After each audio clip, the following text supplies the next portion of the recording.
Today is the 8th of September, 2024. We're at Adams Morgan Day. My name is Daiki Tsumagari. I'm at American University and I'm a humanities trust. Do I have your permission to record this interview? Yeah, my name is Luis Castellanos, DC native of Washington, D.C., primarily the Mount Pleasant, Adams Morgan, Columbia Heights, and Georgia Avenue area. And what brings you out here today?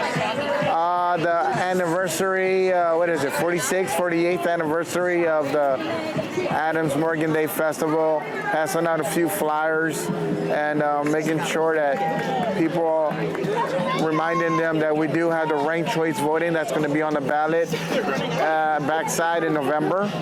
I'm also collecting healthcare stories under my organization, which is Spaces in Action.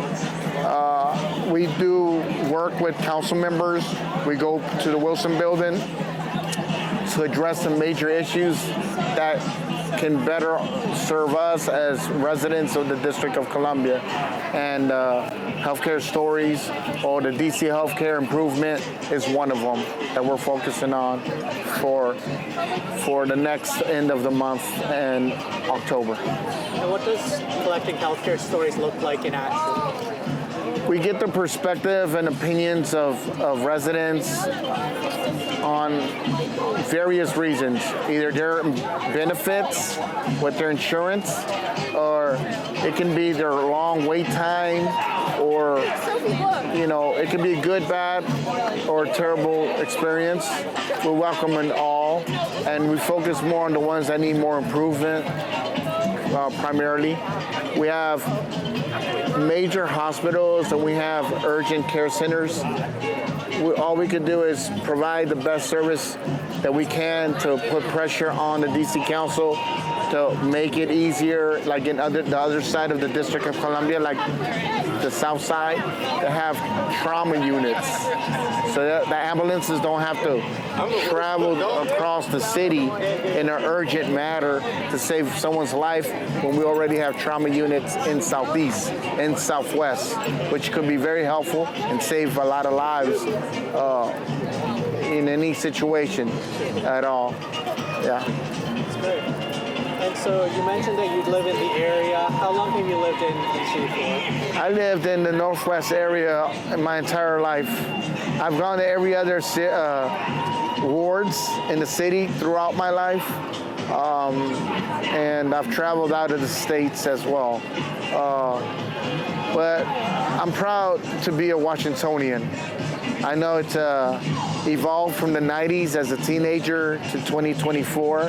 I could see a lot of bright things happening for the city, a lot of new people moving in, a lot of families putting their kids into charter schools. It's a welcoming gesture to brighten up the city and make it more,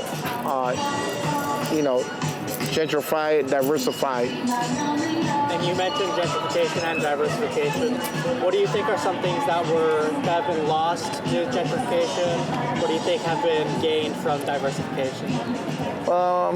What we gained from gentrification has been more lights in the streets as before, more road improvements in the neighborhoods, which were at the time when I was growing up dangerous.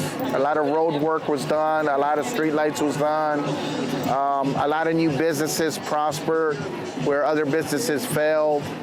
And it just, the whole neighborhood just became a little bit more revived in that aspect. I know leasing and some businesses did get too high, so most of the residents that had their businesses in certain areas in black neighborhoods were probably pushed out.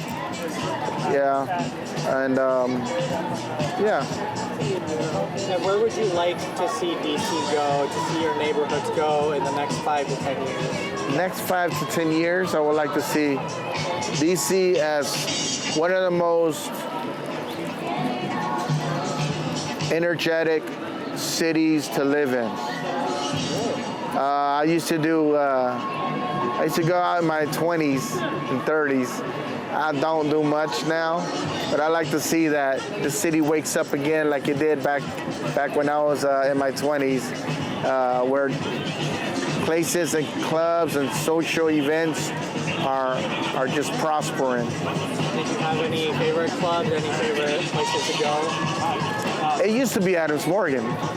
I used to go there a lot when every place was filled up to the T. I don't know how it is now. I don't know how the weekend is in Adams Morgan, but hopefully, hopefully everything will turn out pretty well for the best 5 years from now. Great. Yeah. Well, that's all the questions I had. But if I've missed anything, if you want to make any shout outs, any comments, No, I want to thank you guys for interviewing me. I want to thank the campaign of Initiative 83 for ranked choice voting. I also want to thank Spaces in Action, who I work for having me come out here to express all my experience and perspective on the District of Columbia and its activities that they have to offer. Thank you so much. Thanks for